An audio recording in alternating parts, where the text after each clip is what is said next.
The U.S. Senate will have to ratify any international climate agreement that comes out of December's UN conference. But even though Copenhagen is still 3 months away, the preliminary meetings are about to begin.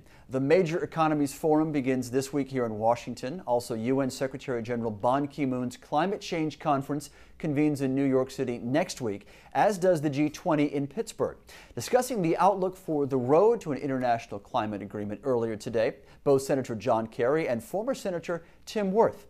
Joining us now to talk about this is former Senator Wirth. He is currently the president of the UN Foundation, also former Undersecretary of State for Global Affairs. Senator, it's always good to have you with us. Nice to be here, and good cheerful introduction, and here we go. Well, it was a very positive outlook from you, and let's start with a very broad question. What is achievable in Copenhagen, and what needs to happen beforehand? Well, I think in Copenhagen, achievable would be a number of kind of road signs, saying where we're going to go. This issue of climate and energy is going to be with us for a long, long time. We're not solving it with one conference or one meeting. So I think a major commitment to efficiency, a major commitment to renewables, and there are some targets that can be put into that. Some really good material on technology transfer with special reference, I think, to natural gas and coal and the opportunities that are available there. And some really good pieces on finance. Those are the key themes, it seems to me, that run through this, plus an understanding of forest policy. So all of these are sort of the road signs isn't the right word, but they're the markers along the way. Now, the administration, the United States government, has now engaged in this in a major way. One of the questions is, how will constituencies in the United States react to this? I think we're seeing some of that in the climate debate in the House of Representatives, in which the coal industry in particular was very deeply involved in forming the outcome of the House bill, the Waxman-Markey bill. The legislation is now in the Senate. And the question is, who's going to be active? What's that bill going to look like? And ultimately, then, what will the conference committee and the legislation look like? And therefore, what's the posture of the U.S. government going to be? So the jury's out in terms of what various industry groups want to have happen, NGOs, political forces, and so on in the United States. It's very interesting and very critical time right now. Senator, you and John Kerry today talked about some of the goals here internationally, both subjective and objective. Subjectively, doubling the rate of international energy efficiency. How do you measure that, and what's the quickest route to achieve that? Well, we can do that at about 1.5% per year. I think we've had a lot of experience with that.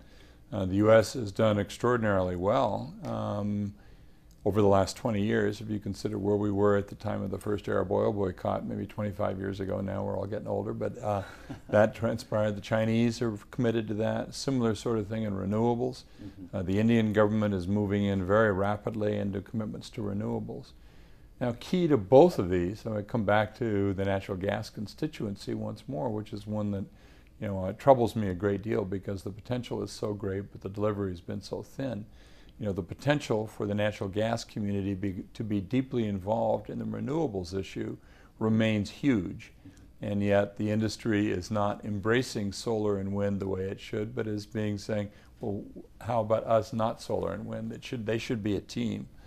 On the issue of energy efficiency, you think about how do we make utilities more efficient and more cost effective. No better time now. The price of natural gas is at rock bottom. No better time now to make the transition from a lot of very dirty coal-burning utilities to a lot of very clean natural gas-burning utilities. That leads you to a kind of efficiencies very, very rapidly. Technology transfer. This is an American industry. The discovery and use of natural gas is an American industry. This resource is all over the world. We ought to be exporting that industry, and the legislation ought to reflect that. And that's interesting, Senator, because you mentioned the technology transfer, not just for natural gas, but also carbon capture and storage. And is that a precursor or a requisite for international cooperation on the treaty? Well, it could be. You see, what's going to happen is that if the gas industry doesn't get itself together and all we'll be doing is coal capture and sequestration, carbon capture and sequestration from the perspective of coal-fired power plants. Well, that's one thing that has to be done, but the more obvious thing in my book is to go to the cleaner fuel, which is natural gas, and really work on that. So the natural gas community ought to be putting its shoulder behind getting a strong piece of legislation that deals with shifting the burden in many power plants, deals with renewables, deals with efficiency, deals with technology transfer issues. Those are all right front and center to the advantage of the natural gas community.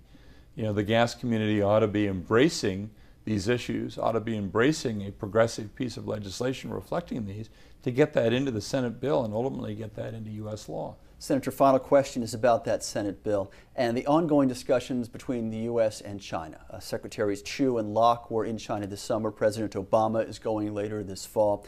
What comes first, a climate agreement in the Senate and in Congress overall, or some common ground between the U.S. and China? Both and. The U.S. has got to be, the China relationship is the most important geopolitical relationship. We ought to be pouring our best talent into that negotiation. That's one, and the President's going there, going to be there at the end of November. At the same time, we're going to get a Senate piece of legislation. The President, I would hope, would be looking over his shoulder and saying, I've got the Senate with me, I've got these industries with me, we can really make progress, show that in terms of the dealing with the Chinese. It's always good to have some trump in your hand, and if this industry, the natural gas industry, really plays in this, they can be a major supporter of what the United States wants to do and should be doing. And that's a great advantage to the natural gas community across the country. So it's a mutually beneficial situation, I think. Tim Wirth represented Colorado, was both a congressman and senator. He is now president of the UN Foundation. Senator, always great to have your insight. Thanks for your time. Thanks a lot. As for that Senate climate legislation, the latest timetable has Senators Boxer and Kerry introducing their bill sometime before the end of September. I'm Tyler Suiters, and you're watching Clean Skies News.